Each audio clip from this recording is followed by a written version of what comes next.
রাজধানীর মিরপুর 11 বি ব্লকের এই বাসায় পঞ্চম তলায় সাবলেট থাকতেন একটি বেসরকারি বিশ্ববিদ্যালয়ের শিক্ষার্থী দোলনা আক্তার দোলা। বুধবার দুপুরে জোর করে বাসায় ঢোকেন গাউস মিয়া নামের এক ব্যক্তি। এরপর ওই বাসা থেকে উদ্ধার করা হয় দোলনা ও তার স্বামী নাজমুল হাসান পাপ্পুর লাশ।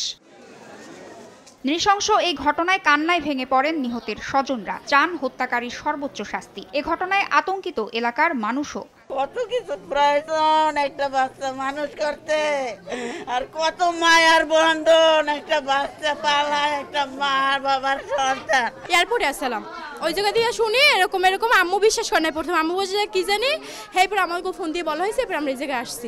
ভবনের বাসিন্দা ও আশপাশের লোকজন জানান, চিৎকার শুনে বাসাটিতে গিয়ে বাইরে থেকে দরজা বন্ধ করে দেওয়া হয়। এরপর জানালা দিয়ে ধারালো অস্ত্র দেখিয়ে পুলিশ ডাকতে বলেন অভিযুক্ত গাউস। আমার ভাবিকে ধাক্কা দেয়, আমার ভাবি বলে যে আপনি কোথায়।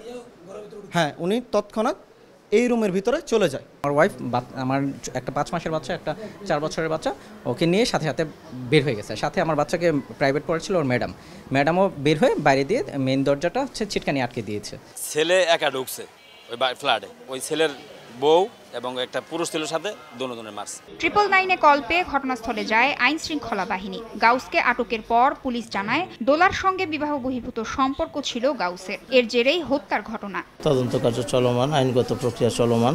আসামি গাউস আমাদের কাছে আটক আছে। পরকীয়ার জের ধরে এরকম ঘটনা ঘটেছে। রাজধানীর উত্তরা ইউনিভার্সিটি শিক্ষার্থী ছিলেন দোলা। স্বামী পাপ্পু থাকতেন বরগুনায়। 2 দিন আগে মিরপুরের ওই বাসায় এসেছিলেন তিনি। তাসনিয়া নিশাত মিম, সময় সংবাদ, ঢাকা।